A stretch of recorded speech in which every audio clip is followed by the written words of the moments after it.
닮은 사람한테 제가 욕을 했으니까. 지금도 일본에서 굉장히 잘 뛰고 있죠. 선수 미안했습니다.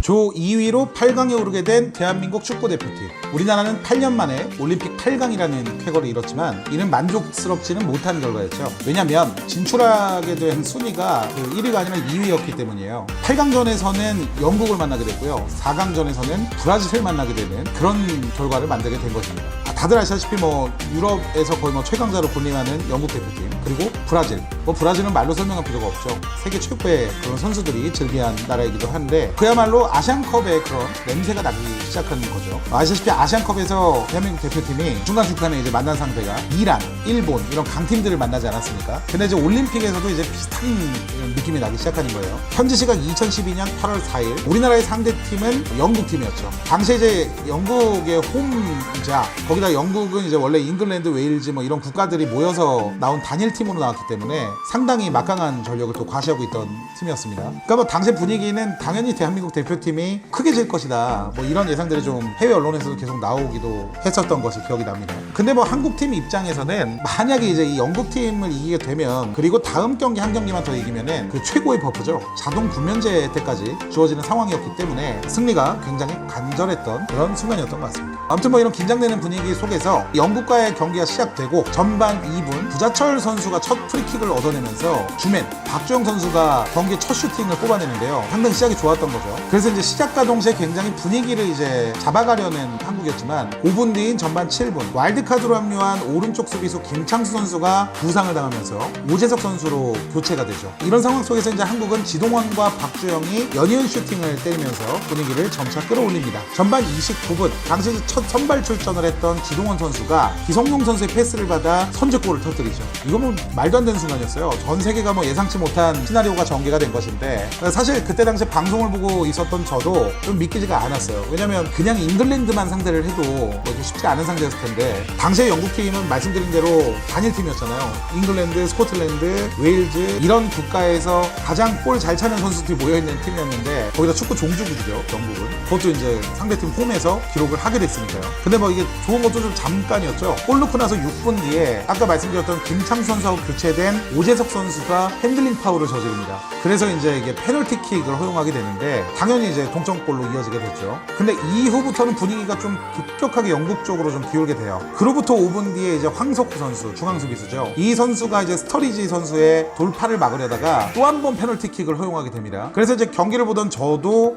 이거 여기까지가 끝이겠구나 라는 생각을 좀 하고 있었는데 우리 파이어 정성용 선수가 페널티킥을 막아버리면서 또 다행히 한 고비를 잘 넘기게 되죠. 이렇게 이제 주거니 받거니 하는 경기 분위기 속에서 후반이 시작이 되고요. 후반 시작 12분 만에 우리 페널티킥을 막았던 파이어 정성용 선수가 또 부상을 당하는 악재를 경험하게 됩니다. 그래서 당시에 이제 선발로 계속 나오고 있지 않았던 후보 골키퍼 이범영 선수가 경기에 이제 투입되게 되는데 원래 이런 중요한 경기에서 골키퍼 교체는 흔한 일이 아니거든요. 근데 당시에 이제 부상을 당하면서 어쩔 수 없이 이범영 선수가 필드로 들어올 수밖에 없었던 순간이었습니다. 근데 지금 벌써 뜻하지 않게 부상으로 교체 카드 3장 중에 2장은 그냥 써버렸잖아요. 그러니까 사실은 한국팀 입장에서는 굉장히 좀 안 그래도 지금 상대팀 홈에다가 강팀인데 이 감독의 전술, 그러니까 감독이 예상치 못했던 이런 교체들이 이어지면서 사실은 이제 이게 좀 이기기가 힘들지 않은 경기가 아닐까라는 좀 불길한 생각이 들었던 것도 사실입니다. 근데 이제 또 상대팀에서 끝판왕이 들어와요. 여러분 라이언 긱스 다들 아시죠? 맨체스터 유나이티드의 굉장히 전설적인 선수이자 웰시 대표팀의 전설이기도 한데 이 라이언 긱스가 투입이 된 거예요. 그러니까 당연히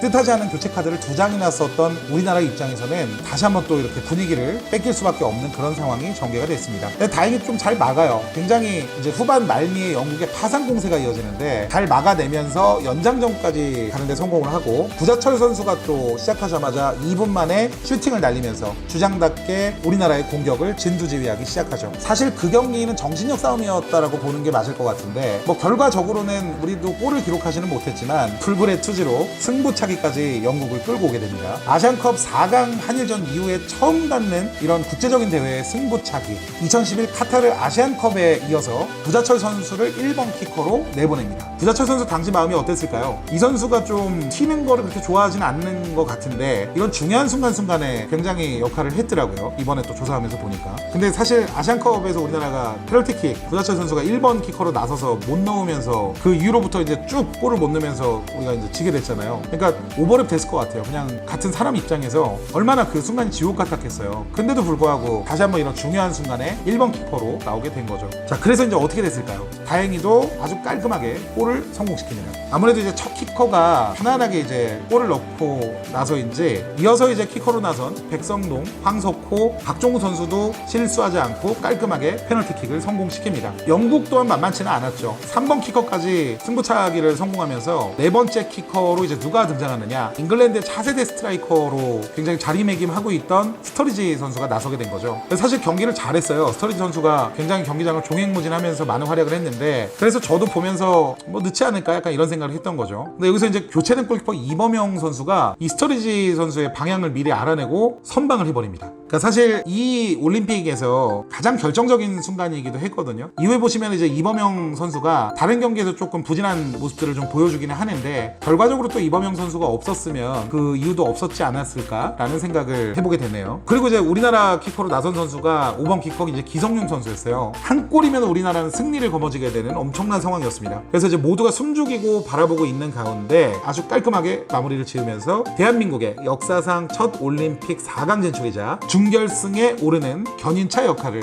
제대로 하게 된 거죠. 자, 근데 이거 아까부터 말씀드리지만 이제 상대팀 홈이었고 축구 종주국이었고 저기 연합으로 나온 팀이었고 굉장히 이길 수가 없는 환경이었는데 굉장히 극적인 상황을 연출시킨 거죠. 자, 그리고 나서 4일 뒤였던 8일, 그 다음 경기가 이제 세계 최강 브라질과의 준결승 경기였습니다. 야, 이거 브라질을 어떻게 해야 되죠 이거? 파이어 정성용 키퍼의 부상과 연장전을 치른 상태에 체력 고갈까지 악재에 악재가 겹친 상태였는데요. 여튼 우리나라는 이제 이 경기만 이기면 무조건 9면제인 상황이었어요. 준결승 가면 이제 당연히 결승이니까요. 참고로 그 올림픽은 금은동 중에 어떤 메달이든 따기만 해도 9면제 혜택을 받을 수 있는 상황이었죠. 물론 뭐 9면제 때문에만 열심히 하진 않았겠지만은 뭐 제가 선수였어도 그거 절대 무시 못했을 것 같다는 생각이 듭니다. 여튼 뭐 이런 상황 속에서 투혼을 발휘하는데 전방 압박 전술을 들고 경기에 임하게 되죠. 사실 이제 강팀을 상대로 전방 압박 전술을 펼친다라는 거는 어떻게 보면 이렇게 맞불을 놨다라는 얘기잖아요. 그래서 사실 선수들 간의 그런 기술 차이라든지 1대1 뭐 개인 능력의 차이가 분명히 존재했을 건데, 홍명보 감독이 이제 이런 좀 악재인 상황 속에서 나름의 이런 수를 뒀던 것 같아요. 그래서 결과적으로는 져요. 3대0으로 패배를 하게 되는데, 이 경기는 뭐 제가 자세하게 설명하지는 않겠습니다. 네, 졌으니까요. 자, 그래서 이제 3, 4위전을 치르게 된 건데, 이게 진짜 운명의 장난이었을까요? 3, 4위전에서 만난 상대가 바로 이제 일본입니다. 가위바위보도 지면 안 되는 일본. 선수들 입장에서는 이게 군면제가 달린 마지막 경기이기도 했지만은 아시안컵의 복수전이자 거기다 영원한 라이벌이잖아요. 그런 팀이 일본이었기 때문에 이 경기를 임하는 각오가 정말 남달랐을 거라는 생각이 좀 들어요. 특히 이제 구자철 선수 같은 경우는 주장이기도 했지만은 과거 아시안컵 페널티킥 실수를 좀 만회하고자 하는 그런 마음이 정말 간절했을 것으로 좀 보여져요. 자, 그래서 경기가 시작되고 우리나라는 이제 저돌적인 플레이로 일본을 막 압박하기 시작합니다. 패스 플레이를 주 전술로 활용하는 일본의 그런 활동 반경을 좀 좁히기 위한 전술이었죠. 패스 공간을 줄이면서 일본이 가장 잘하는 플레이를 막기 위한 일종의 맞춤형 전술이었던 것 같습니다.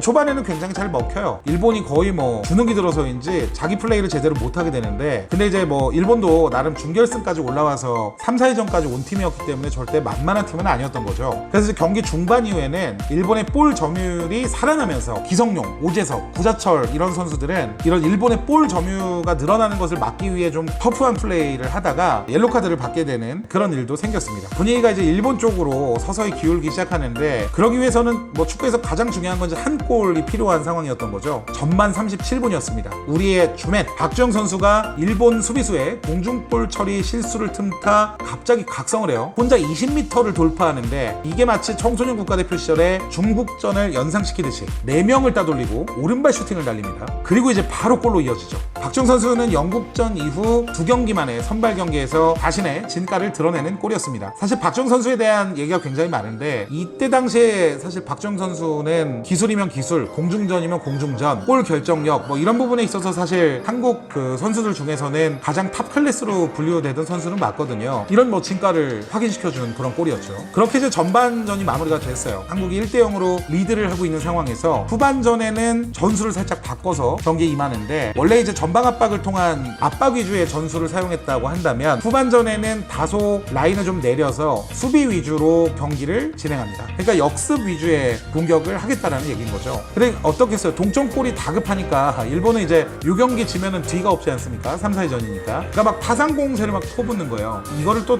달갑게 보지 않았던 선수가 있었으니 바로 이 선수가 이제 파이야 정성용 선수죠. 지금도 일본에서 굉장히 잘 뛰고 있죠. 아무튼 이제 부상 이후에 2경기 만에 선발에 나선 정성용 선수는, 정성용 선수가 킥이 굉장히 좋은 선수로 많이 알려져 있거든요. 그래서 롱킥을 선보이는데 이때를 기다린 이제 주맨 박주영 선수가 머리로 이 롱킥을 살짝 흘려주고, 그리고 나서 이제 후방에서 쇄도하던 한 선수가 나타나서 골을 기록하게 됩니다. 이 선수가 바로 구자철 선수였어요. 그러니까 정말 정광석화 같은 속도로 골문으로 쇄도하면서 오른발 슛을 이어갔는데 이게 이제 골로 이어지면서 두 번째 골로 이어집니다. 이 경기에서 이제 굉장히 특급 전설적인 짤이 하나 탄생이 되죠. Y 이거 다들 아실 겁니다. TV로만 봐도 뭐라고 하는지 알겠더라고요. 이 YY를 외치면서 주장으로서 끊임없이 이런 일본 팀의 기에 눌리지 않는 모습을 계속 이 경기에서 보여줬는데, 드디어 마치 내가 뭐 대한민국의 주장이다 라는 것을 전 세계에 알리듯이 굉장히 판타스틱한 골을 뽑아낸 것이었죠. 그래서 이제 경기가 2대0이 됩니다. 분위기는 자연스럽게 한국팀 쪽으로 계속 넘어오게 되고, 일본은 어떻겠어요? 뭐 엄청나게 다급해지는 거죠. 공격수를 교체 투입하면서 끊임없이 나름대로 이제 공격을 퍼붓는데도 쉽게 우리나라가 골문을 허용하지 않았죠. 이게 이제 축구라는 경기가 선수들 개개인 간의 뭐 그런 경기를 보는 것도 굉장히 재밌는데, 감독 간의 이런 교체 카드를 통한 용병술이라든지 이런 지략 대결을 보는 것도 굉장히 좀 흥미로운 요소가 아니겠습니까? 우리나라는 이제 지동원 선수를 빼고 빠른 발의 남태희 선수를 투입하는 등 수비를 하고 있었지만 나름의 공격적인 기조를 또 유지하는데 힘을 쓰죠. 그리고 이제 2대0인 상황에서 경기가 점점 마무리가 되어가고 있었어요. 홍명보 감독이 또 다른 카드를 하나 더 꺼냅니다. 일본 입장에서는 뭐 그냥 막 속이 미어터지는 그런 카드였어요. 그게 바로 뭐냐면은